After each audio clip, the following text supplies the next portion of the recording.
I've always been self-conscious about my thumb-sucking problem. And it is a problem. Most kids either grow out of it or have the habit gently coaxed away by attentive parents or counselors. My upbringing was different, though. I never grew out of it. I never saw my parents for more than a couple hours every week. They'd be so busy with work that the only people I'd see on a regular basis were the servants and housekeepers. God knows they weren't going to correct the habits of their employer's only son, the heir to the family fortune. Maybe if I had friends or family members around, I would have matured normally. That opportunity is long gone, though. I think my habit is a plea for security.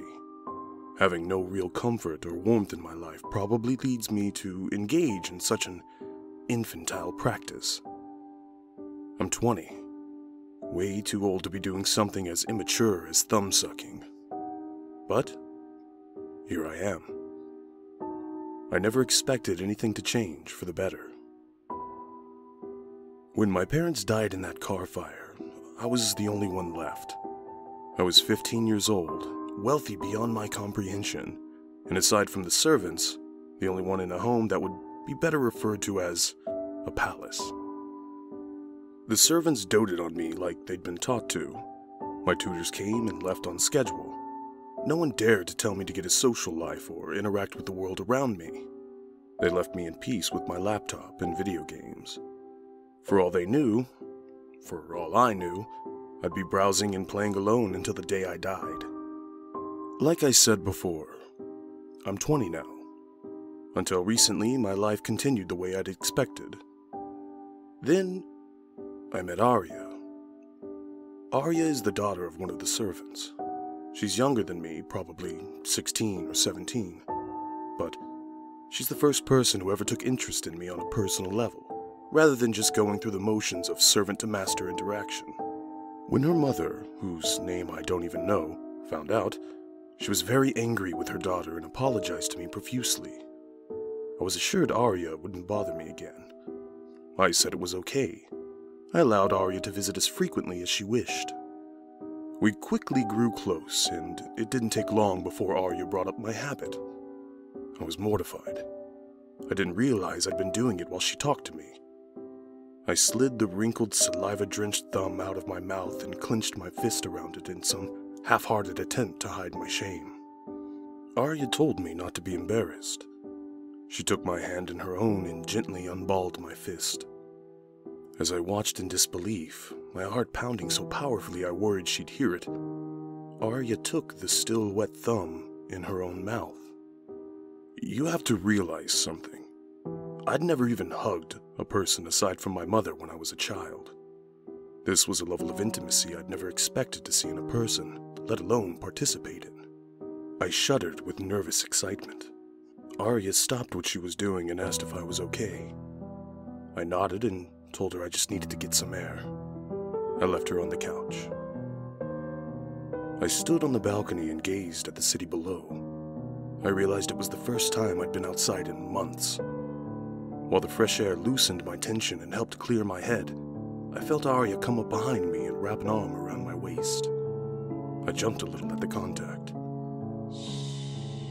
Arya told me. It's okay. She knew I was nervous, but the feeling was dissipating. I felt comfortable with her. Comfortable enough to engage in my habit without feeling like a baby. I brought my hand to my mouth. My head spun when I tasted the remains of her saliva on the wrinkled digit. I sucked with purpose, wanting to swallow what had been inside her mere minutes ago. I sucked harder. I felt the nail come off and stick to the roof of my mouth, but I didn't care. My tongue sought out the virgin flesh underneath. Arya turned me around to face her, and our eyes locked. Please, let me help you, she whispered. Before I could oblige, the door opened on the other side of the room. A servant came in, pushing a cart with a tray on it. She kept her head down, apologizing for interrupting me. I'm sorry, sir, she muttered. But perhaps you'd prefer a fresh one. The servant removed the cloche from the tray and revealed 10 severed thumbs. neatly arranged in order of skin color. I dragged the old thumb from my mouth. I'd used it for over a day, and the skin was beginning to slough from the bone. Arya looked at the tray with excitement. Can we share these? She asked. I grinned at her, then noticed the bandage on the servant's left hand. She quickly hid it behind her back. We had trouble finding a 10th one, sir. The servant informed me. I'm sorry, truly, if mine's not good enough. Which one is it? I asked. She pointed to the third one from the end. I picked it up and handed it to Arya. She looked at it for a moment, then slid it into her mouth. Her lips formed a smile around the dark digit. I dismissed the servant. Arya and I stood on the balcony, quietly sucking our thumbs. I felt her hand wrap around mine, and she leaned her head against my shoulder. I beamed with happiness. Finally, a chance to live a normal life.